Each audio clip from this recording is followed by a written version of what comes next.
श्रीकाल, अस्सलाम वालेकुम जनाब, कैसे हो आप सब? I hope so guys you all are doing absolutely great and fine. So guys we are back again with another video and आज की वीडियो होने वाली है द कोहिस्तानी यूट्यूब चैनल की। हम इनकी वीडियो वेट करते रहते हैं कब इनकी वीडियो आएगी, इतनी ज्यादा इन्फॉर्मेटिव रहती है ना भाई इनकी वीडियो देख के ना मन भरता ही नहीं। हाँ, मतलब सही बात ये भी है कि भाई इनकी वीडियो 8 मिनट की होती है लगभग अप्रोक्सीमेटली। इनकी वीडियो 20 मिनट भी होगी ना तब भी पूरा इंटरेस्ट बनेगा 20 मिनट में। अदरवाइज कई वीडियोस होती है जहाँ पे थोड़ा ऐसा लगता है कि भाई अब कुछ इंटरेस्ट नहीं बढ़ रहा वीडियो में या कुछ, बट इनकी वीडियो में ऐसा नहीं है भाई, पूरा नॉलेज लेने का मन करता है। ऐसा फील कभी भी नहीं हुआ कि ये कुछ अपने मन से बोल रहे हैं। हाँ सही बात है, पूरा देखा है, पूरा पता है इनको, पूरी नॉलेज है। सो फिलहाल वीडियो प्ले करते हैं the greatest day of Islam, कि इस्लाम में सबसे ग्रेटेस्ट डे क्या था, क्या है। तो देखते हैं इस वीडियो को प्ले करते हैं, फिर करते हैं बाकी बातें। दुनिया की तारीख का सबसे बड़ा दिन, ये इतना इंपॉर्टेंट दिन था कि इस दिन से पहले मक्का में सिर्फ थोड़े ही लोग मुसलमान हुए थे, लेकिन इस दिन के बाद कुछ ही सालों में 3 कॉन्टिनेंट्स पर मुसलमानों की हुकूमत थी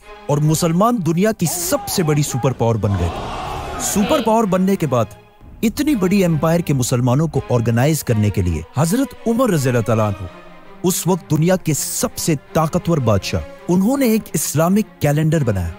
लेकिन अब मसला ये था कि इस कैलेंडर का पहला दिन कौन सा रखा जाए, तो उन्होंने उस दिन को चुना जिस पर इस्लाम का सबसे बड़ा इंपैक्ट है, हिजरत। क्योंकि इस दिन के बाद इस्लाम की तारीख, एंड नॉट ओनली इस्लाम, पूरी दुनिया की तारीख हमेशा के लिए बदल गई। 12 साल तक रसूलुल्लाह सल्लल्लाहु अलैहि वसल्लम ने मक्का में इस्लाम की दावत दी, लेकिन 12 साल के बाद भी सिर्फ थोड़े ही लोग इस्लाम की तरफ आए। लेकिन ये थोड़े से लोग भी मक्का के काफिरों से बर्दाश्त नहीं हो रहे थे। तो जब उन्होंने देखा कि रसूलुल्लाह सल्लल्लाहु अलैहि वसल्लम के चाचा अबू तालिब वफात पा चुके हैं और अब मक्का में रसूलुल्लाह सल्लल्लाहु अलैहि वसल्लम को प्रोटेक्ट करने वाला कोई भी नहीं रहा, तो उन्होंने आखिर इस्लाम को वंस एंड फॉर ऑल खत्म करने का प्लान बनाया, मुहम्मद सल्लल्लाहु अलैहि वसल्लम को शहीद करने का प्लान। लेकिन इस सबसे पहले मक्का से 400 किलोमीटर दूर मदीना के 2 बड़े कबीले औस और खजरज के बहुत सारे लोग मुसलमान हो चुके थे और वो आप सल्लल्लाहु अलैहि वसल्लम को मदीना अपना लीडर बनाकर ले जाना चाहते हैं। तो उनमें से 72 लोगों ने मक्का आकर आप सल्लल्लाहु अलैहि वसल्लम को ये ऑफर दी, जिसको आप सल्लल्लाहु अलैहि वसल्लम ने कबूल फरमाया। जिसके बाद मक्का से मुसलमान आहिस्ता आहिस्ता बिल्कुल सीक्रेटली मदीना की तरफ शिफ्ट होना शुरू हुए। टोटल कुछ 70 या 80 मुसलमानों ने हिजरत की और आप सल्लल्लाहु अलैहि वसल्लम की जिंदगी को सबसे ज्यादा खतरा होने के बावजूद आप सल्लल्लाहु अलैहि वसल्लम ने तकरीबन सबसे आखिर में हिजरत फरमाई। मक्का वालों ने यह प्लान बनाया कि आप सल्लल्लाहु अलैहि वसल्लम के जाने से पहले ही वो आप सल्लल्लाहु अलैहि वसल्लम को शहीद कर देंगे। मक्का एक बहुत ही ट्राइबल सोसाइटी थी जिसमें एक ही फैमिली कुरैश के बहुत सारे कबीले आबाद थे और हर कबीला अपने मेंबर्स का हमेशा साथ देता था, चाहे वो सही हो या गलत।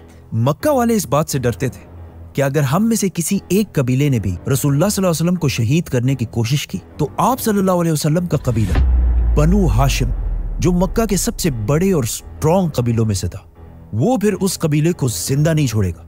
तो आखिर अबू जहल ने एक प्लान बनाया कि अगर एक कबीला रसूलुल्लाह सल्लल्लाहु अलैहि वसल्लम को शहीद नहीं कर सकता तो हम ऐसा करते हैं कि सारे कबीले मिलकर एक साथ उन पर हमला करते हैं, जिसके बाद बनु हाशिम हम सारे कबीलों से मिलकर लड़ने की कभी भी हिम्मत नहीं करेगा और इस तरह इस्लाम दुनिया से खत्म हो जाएगा। तो हर कबीले ने एक एक जवान को इस काम के लिए सिलेक्ट किया और बिल्कुल सीक्रेटली ये 11 लोग आधी रात को रसूलुल्लाह सल्लल्लाहु अलैहि वसल्लम के घर के बाहर पहुंचे। लेकिन जैसे ही सुबह हुई उन्होंने देखा कि रसूलुल्लाह सल्लल्लाहु अलैहि वसल्लम की जगह पर अली सो रहे हैं और आप सल्लल्लाहु अलैहि वसल्लम तो है ही नहीं।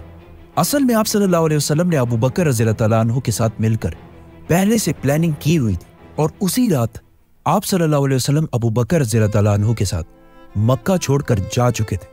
अब मदीना मक्का के नॉर्थ में है, तो आप सल्लल्लाहु अलैहि वसल्लम को इस रास्ते से जाना चाहिए था। आप सल्लल्लाहु अलैहि वसल्लम मदीना की तरफ नहीं बल्कि साउथ मदीना से बिल्कुल ऑपोजिट यमन की तरफ रवाना हुए और मक्का से 5 किलोमीटर दूर एक केव गार में बना ली, क्योंकि उन्हें पता था कि उनके जाने के बाद मक्का वाले उनका जरूर पीछा करेंगे। और ऐसा ही हुआ। अगले ही दिन अबू सुफियान और अबू जहल ने मक्का में ऐलान किया कि जो भी मुहम्मद और अबू बकर को जिंदा या लेकर आएगा उसे 100 ऊंट का इनाम दिया जाएगा। और अगर इन 100 ऊंटों को आज के रेट में देखा जाए तो ये 1 या 2 करोड़ रुपए बनते हैं, जिसकी वजह से मक्का से बहुत सारे लोग मदीना के रास्ते पर आप सल्लल्लाहु अलैहि वसल्लम को तलाश करने लगे, लेकिन जब मदीना के रास्ते पर वो नहीं मिले तो उन्होंने दूसरे साइड्स में भी देखना शुरू किया और एक ग्रुप तो रसूलुल्लाह सल्लल्लाहु अलैहि वसल्लम के गार तक भी पहुंचा और बहुत करीब आकर भी वो उन्हें देख नहीं सके और वहां से वापस चले गए। मक्का में अबू जहल और बाकियों ने मिलकर हजरत अली रज़ियल्लाहु तआला अन्हु को बहुत मारा, लेकिन उन्होंने आप सल्लल्लाहु अलैहि वसल्लम की लोकेशन के बारे में कुछ भी नहीं बताया। फिर वो सीधा अबू बकर रज़ियल्लाहु तआला अन्हु के घर पहुंचे और उन्होंने उनकी बेटी अस्मा से पूछा, लेकिन उन्होंने कुछ भी नहीं बताया। तो अबू जहल ने उनके मुंह पर जोर से थप्पड़ मारा। हजरत अस्मा इस सब के बावजूद भी 3 दिन तक मक्का वालों से छुपकर गारे सूर में आप सल्लल्लाहु अलैहि वसल्लम और अबू बकर रज़ियल्लाहु तआला अन्हु तक खाना पहुंचाती रही। आखिर 3 दिन के बाद आप सल्लल्लाहु अलैहि वसल्लम गारे सूर से रवाना हुए। अबू बकर रज़ियल्लाहु तआला अन्हु ने पहले से ही एक आदमी से डील कर रखी थी और उसे अपने 2 बेस्ट ऊंट भी दिए थे कि 3 दिन के बाद हमसे आकर इस गार में मिलना और अपने साथ ये 2 ऊंट भी लाना।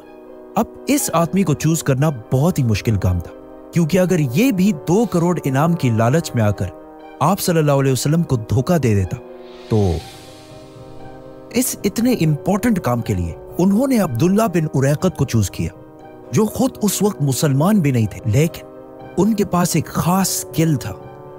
उनको अरब के बहुत सारे सीक्रेट रास्तों का पता था जिस पर बाकी अरब कभी भी नहीं जाते थे और आप सल्लल्लाहु अलैहि वसल्लम को एक ऐसे ही आदमी की जरूरत थी, क्योंकि उस वक्त पूरा अरब आप सल्लल्लाहु अलैहि वसल्लम को ढूंढ रहा था।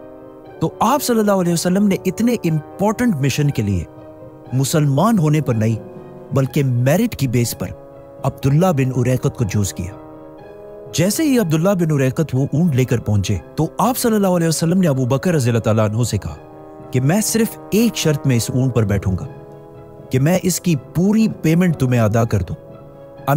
इतने सख्त हालात में भी आप सल्लल्लाहु अलैहि वसल्लम इन टाइनी डिटेल्स का भी ख्याल रखते थे। एंड नॉट ओनली दैट, जब मक्का का हर कबीला आप सल्लल्लाहु अलैहि वसल्लम को शहीद करना चाहता था तो आप सल्लल्लाहु अलैहि वसल्लम ने हजरत अली को जाने से पहले मक्का में छोड़ा ताकि वो उन अमानतों को वापस लौटा सके जो मक्का के लोगों ने आप सल्लल्लाहु अलैहि वसल्लम के पास रखी थी। अब्दुल्ला बिन उरैकत आप सल्लल्लाहु अलैहि वसल्लम और अबू बकर रज़ियल्लाहु तआला अन्हु को अगेंस्ट साउथ मदीना से बिल्कुल ऑपोजिट यमन की तरफ लेकर गया और जब मक्का से बहुत दूर चला गया तो उन्हें वापस मदीना की तरफ मोड़ा और आप सल्लल्लाहु अलैहि वसल्लम को समंदर के बिल्कुल करीब से बिल्कुल सीक्रेट रास्तों पर मदीना की तरफ रवाना किया। मदीना पहुंचने से पहले आप सल्लल्लाहु अलैहि वसल्लम ने कुबा में कुछ दिन क़याम किया और आखिर कुछ दिनों बाद मदीना की तरफ रवाना हुए और उस दिन मदीना वालों ने आप सल्लल्लाहु अलैहि वसल्लम का ऐसा इस्तकबाल किया जिसे आज तक दुनिया याद रखती है।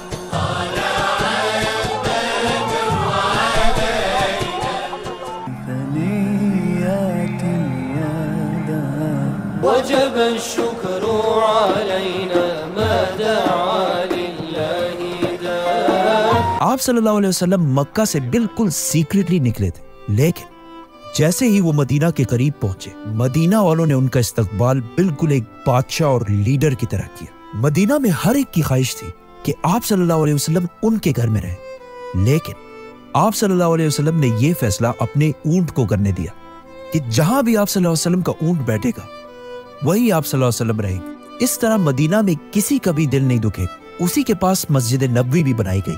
मदीना वालों के इसी डिसीजन की वजह से मदीना अरब की एक आम सिटी से कुछ ही सालों बाद दुनिया की सबसे स्ट्रॉन्ग सिटी बन गई और यहीं से दुनिया के 3 कॉन्टिनेंट्स के फैसले होने लगे और आज तक मदीना के अंसार की ये कुर्बानी मुसलमान कभी भी नहीं भूले। सो गाइस ये थी वीडियो, बहुत ज्यादा अमेजिंग वीडियो थी। मेरा तो भाई पूरा तो वही बहुत सही था ना, जहाँ पे ऊंट रुकेगा वहीं पे मैं ये चीजें भाई किसी को दुख नहीं होगा। हमने ये चीजें देखी भी नहीं है, हमने इतनी वीडियोस देखी है कि उन्होंने मक्का से वो मदीना मूव करे तो क्या क्या हुआ, क्या क्या चीजें हैं ना, ये चीजें हम देखे हैं। बट ये इतनी ज्यादा डीपली वीडियोस थी कि अबू बकर की बेटी थी वो वहाँ पे खाना लेके आती थी, वो 2 ऊँट मंगवाए एंड जहाँ पे ऊँट बैठेगा भाई वहाँ पे ही प्रोफेट मोहम्मद साहब रुकेंगे, उनके घर पे रुकेंगे और वहाँ पे ही मस्जिद नबवी जो है मदीना में वो बनेगी, है ना। तो भाई कितने सही और कितनी प्यारी वीडियो थी कि पूरी इन्फॉर्मेटिव, इतना मज़ा आ रहा था, इतना बीच में दिल लग रहा था वीडियो में कि और ज़्यादा इन्फॉर्मेशन और ज़्यादा हमें चीज़ें वो देखने को मिलेगी, मदीना में क्या होता है, क्या हुआ फिर, है ना, वो चीज़ें देखने का। तो उनकी वीडियो बहुत अमेजिंग होती है, बट वीडियो उनकी थोड़े टाइम के बाद आती है तो इसलिए हमें भी रुकना पड़ता है और हमारे साथ साथ आपको भी वेट करना पड़ेगा। तो बाकी तो फिलहाल ये थी video guys, and thank you so much for watching the video. मिलते हैं नेक्स्ट वीडियो में.